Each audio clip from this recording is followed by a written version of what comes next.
basically the way that you ideate, the way that you shape your ideas is in fact influenced by the language that you speak, and it's going to be different for each language with different perceptions of the world, with different lenses through which you experience the world, respective to each native tongue. So this is what we're talking about here. So the structure and the usage of language not only influences your thought, but it influences your behavior, the way that you actually behave and interact with the world.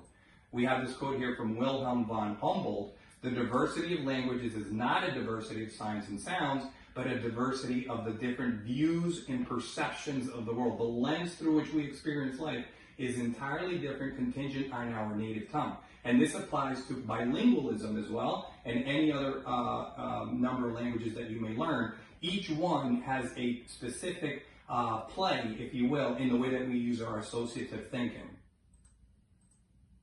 So as you can imagine, again, it's going to influence your perceptions of the world in things like the way that you associate with time, the way that you make gestures or movements. Just in about 5 to 10 minutes into this presentation to you, can see that Latino sort of effect, the Romance language in me, if not Spanish, Italians do this a lot, they talk with their hands, as well as the way that you interact in terms of the expanse of your language. We do that, for example, to interact in Spanish and command the language. You need about 2,000 words versus, say, 500 for English.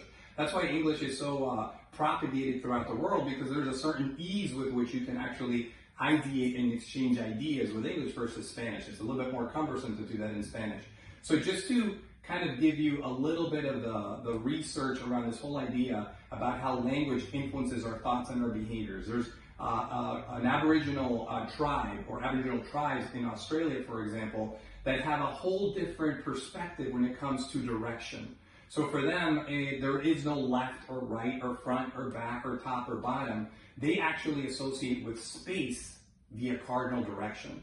So if you take an Aboriginal child now that hasn't been exposed to anything but their native tongue, and you ask them to point to true north, they don't need a compass or any form of instrumentation. The way that they ideate, the way that their associative thinking actually works, and the way that they shape their ideas is entirely different. The perception of the world in comparison to somebody like myself or you perhaps on the webinar is entirely different. So this is a research-based fact in terms of this aspect that we're talking about. Other indigenous tribes of the 7,000 languages that we alluded to earlier have a different relationship to time.